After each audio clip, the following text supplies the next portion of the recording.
So, and then there's a type of throwing called instinctive half spin, where you hold it the same way, so there's no spin. Or instinctive throwing, you hold it like this.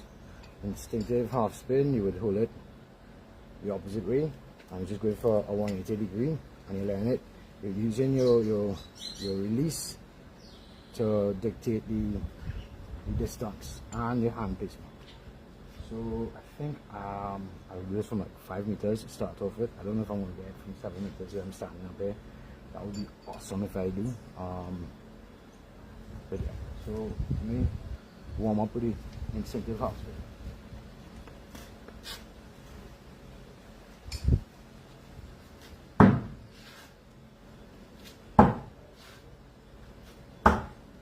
Oh, that felt nice. Left my hand perfectly and did all three, boop, boop, boop. And I was at just behind 5 meters.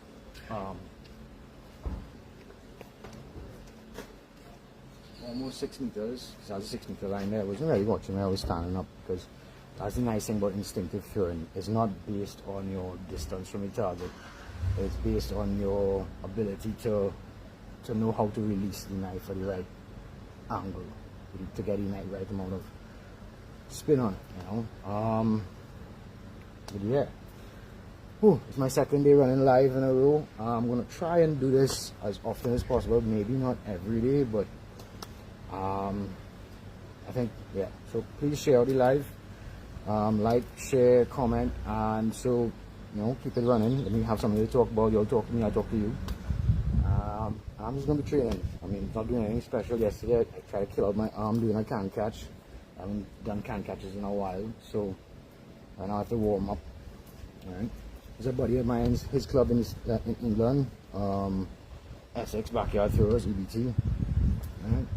Shout out to Alan, and yeah, shout out to everybody all over the world. Thanks for joining in.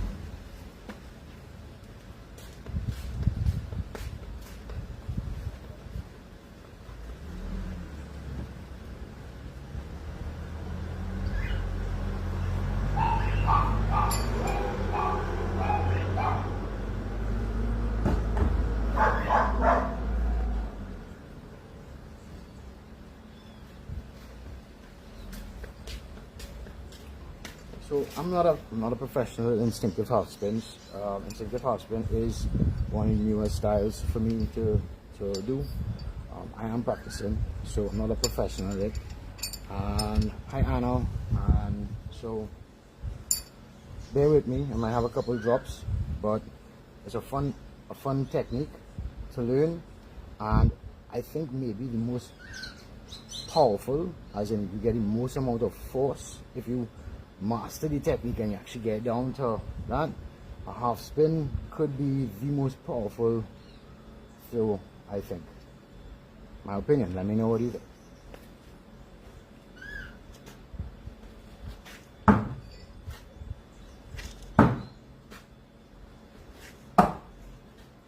But now wait. So I'm standing up in one spot, right? And I'm throwing at 3 different targets. Right, so that's at 3 different distances. Whereas if I was throwing rotational, I would have to adjust my grip or adjust my distance or adjust my lean forward or lean back to suit the extra distance between the throws, right? This is why I like instinctive throwing, no spin and half spin, because it's about your release. You have to actually, you know. Alright, so that's a little further. Let me just slide it a little more, you know. And that's what I think makes it more interesting in a style of throwing. And now I love rotational throwing. Rotational throwing uses different muscles, you know, versus the no spin is about a shoulder, whereas, you know, and rotational throwing is nice because there's a lot of maths, you know. All in all, I just like to throw. Please tell me to shut up if I'm talking too much, yeah? Because I know